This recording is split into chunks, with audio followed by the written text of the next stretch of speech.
Daily Horoscope July 14, 2025 para kay Libra. Libra, the card said here, good decision. Sabi dito sa cards, sa araw na ito, may mga gagawin daw tayo na maayos at magagandang desisyon sa buhay natin. Sabi dito sa cards, may mga bagay daw na hindi natin mapagbibigyan today, or kung may mga bagay na pinupursyo ka at ihihunto mo ito, sabi daw ito, huwag ka mag-alinlangan doon kasi this card showing na magiging maganda kahit na hindi mo ipoproceed. May mga bagay kasi na dapat sinusukuan or may mga bagay na hindi sinasakatuparan, lalo na kung alam natin na mamawaste lang naman yung time natin dito, no? Sabi dito sa cards kasi, pagkakaroon ng boundaries or sabihin natin yung parang hindi mo isasagawa yung isang bagay. Pero itong pag hindi mo or pag re-refuse mo is makakabuti naman para sa iyo. Still new beginning, sabi dito sa cards, no? Haharap tayo sa bagong panimula, Libra. Punta tayo kay Leo. Leo, the card said here, you need to be careful kung saan mo dadalhin yung iyong kaperahan. Or sabihin na natin, you need to be careful kung saan mo ilalagay ang iyong mga finances. Kasi meron ditong paglabas ng pera sa araw na ito, no? Although nakikita ko na meron ka, pagdating sa pera, hindi naman daw mabibigo. Pero still, sabi dito sa cards, naka-blank ka kasi. So, may mga bagay ka daw munang alamin o tuklasin bago ka maglabas ng pera. Kasi this card showing kasi baka maaari, Leo, na may mga taong lumalapit sa'yo, pero hindi naman maibabalik kung ano yung mga perang pinahiram mo. So, be careful, or sabihin na natin, may mga paglalabasan ka ng pera na hindi naman worth it.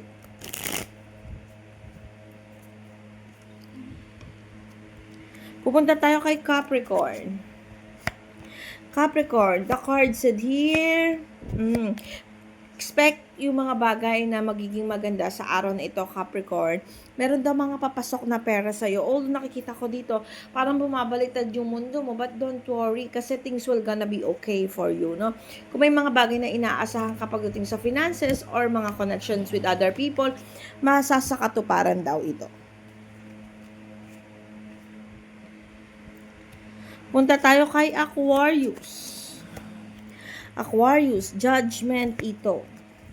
So, ibig sabihin, Aquarius, yung mga bagay daw na pinagsisikapan mo, magbubunga daw ito na maganda. Ayun lang, nakikita ko may mga betrayal. Or meron talagang, Aquarius, meron ka talagang pinoproblema sa araw na ito na hindi mo masolusyonan. Something like na parang may dinadamdam ka o may gusto kang ayusin, may gusto kang i-fix, pero hindi nasasakatuparan dahil nga may mga bagay kang inuuna, no? Pagdating sa blessing, nakikita ko dito na may paparating na mga blessing sa iyo at hindi ka naman daw mabibigo dun sa mga actions na ginagawa mo. Ayun lang, nakikita ko dito yung relationship with other peoples, nakikita ko nagne-negative. So, be careful at huwag masyadong intindihin or isipin yung mga negative thought, mga masasamang, kumbaga, mga negatibong mga parating ng mga ibang tao para sa'yo. Pumunta tayo kay Aries.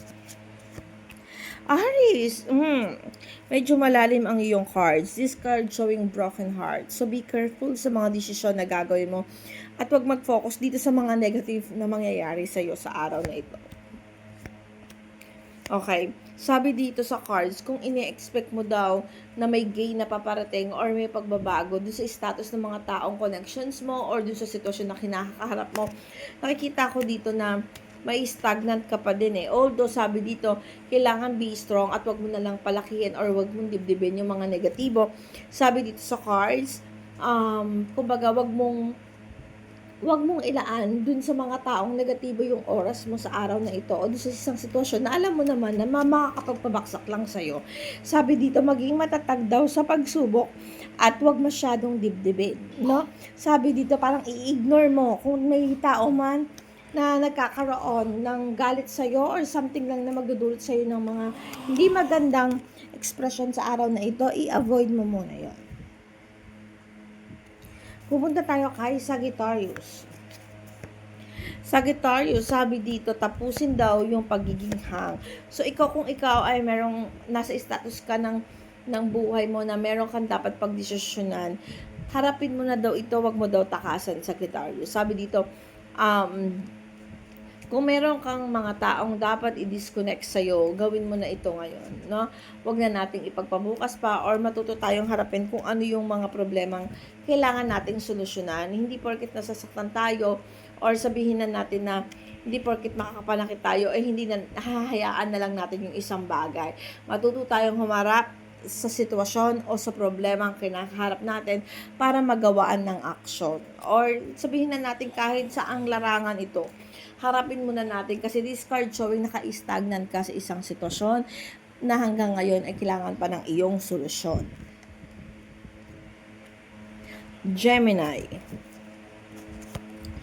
Gemini, miss opportunities ang nakikita ko dito. Sabi dito sa cards, may kakayahan ka naman at may katatagan, hindi mo lang daw inilalaban. Alam mo yung mga bagay na gagawin mo, Gemini, ang problema lang na i-stagnant ka. This card showing kasi na miss opportunities. Alam mo kung ano yung way na gagawin mo para i-asenso mo, or alam mo kung ano yung way na gagawin mo para ikaunlad mo. Ang problema lang, hindi mo siya ginagawa. Hindi mo siya ginagawa ng actions. This card showing pag-grab ng opportunity. May katatagan ka para matapos yung mga problema mo. Alam kong kaya mo yon. Alam kong may mga kaya ka pang gawin bukod dyan sa mga bagay na ginagawa mo. Alam kong kaya mong iangat yung sarili mo, Gemini. Sabi dito sa cards, huwag ka na magpatumpik-tumpik or magdalawang isip pa. Grab the opportunities at pagkilos at paggalaw ang kailangan, Gemini. Nakikita ko dito, things will gonna be fruitful kung gagawa ka ng pamamaraan mo. Punta tayo kay Pisces. Pisces, conflict ito. So, Pisces, alam ko may mga bagay na pinaglalaban ka, pero itong mga bagay na ito ay makakapagpaguho daw ng iyong mundo. So, be careful sa mga bagay na, sa mga desisyon na gagawin mo at yung mga bibitawan nating salita, no? Sabi rin dito sa cards, kailangan kailangan motivated tayo dun sa ating mga gagawin, no? Sabi dito kasi conflict. Kung meron ka mang, ikaw ang Pisces na may kinakarap na complication or complicated dun sa isang sitwasyon, sa isang tao, kailangan maghinay-hinay tayo, na sabi dito sa cards, kasi alam ko na nandun yun yung, alam mo kung ano yung tama o mali, pero minsan kailangan natin unawain yung sitwasyon, lalo na pag alam natin, ito yung magiging dahilan ng pagguho ng mundo natin, no?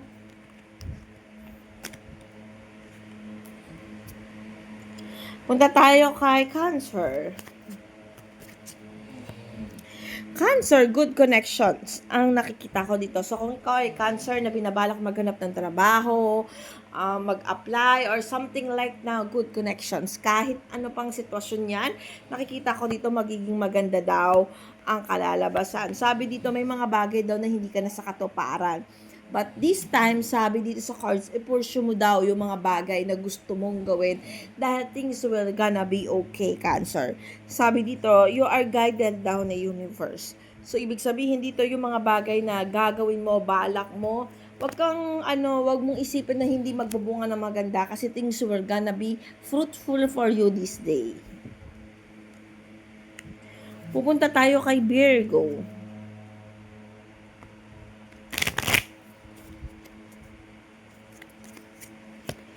Virgo, this card showing Queen of Cups. The Queen of Cups, sabi dito, may mga pag-aalinlangan ka daw. Marami kang gustong gawin, marami kang gustong simulan, kaya lang nangyayari, nabibigo ka kasi sa dami ng gusto mong gawin, hindi mo alam na naman kung ano yung uunahin mo.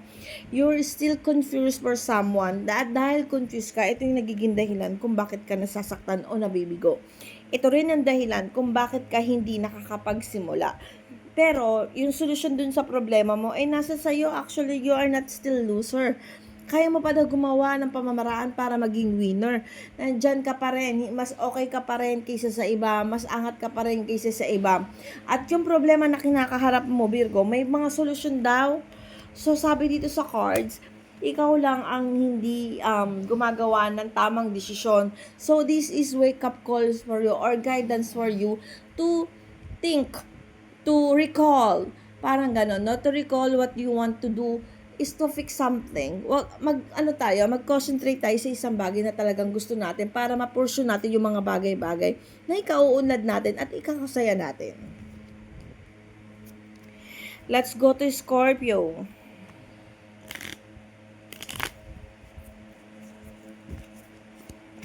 Scorpio, good connection. Sabi dito, pagdating sa finances, kung sagad ka man sa ngayon or may mga negatibo, Scorpio, sabi dito, things will gonna be okay, things will change, no? Pagdating sa finances, kung nagsisiro balance tayo, may mga complicated tayo, sabi dito, may new beginning, it will start again. So, expect na may mga gain pagdating sa finances, no? Nakikita ko dito yung connections with other people. So, ibig sabihin dito sa cards, huwag ka mag-alala, magiging smooth pa rin naman kung ano yan. Kung ikaw yung isang Scorpio naghahanap ng trabaho or nag-a-apply, things will gonna be okay daw sa'yo kasi may mga papasok na pera at good connection. So, ibig sabihin, maganda ang araw natin ngayon. Hindi mo na daw kailangan lumayo pa or mag-isip ng iba pang solusyon dun sa problema na kinakaharap mo or sabihin natin dun sa mga bagay na gagawin mo. Kasi, sabi dito, you are still in the right path. Ituloy mo lang yung mga bagay na ginagawa mo, Scorpio, kasi things will gonna be okay for you. Good connections kasi lumabas. Okay. Punta tayo kay Taurus.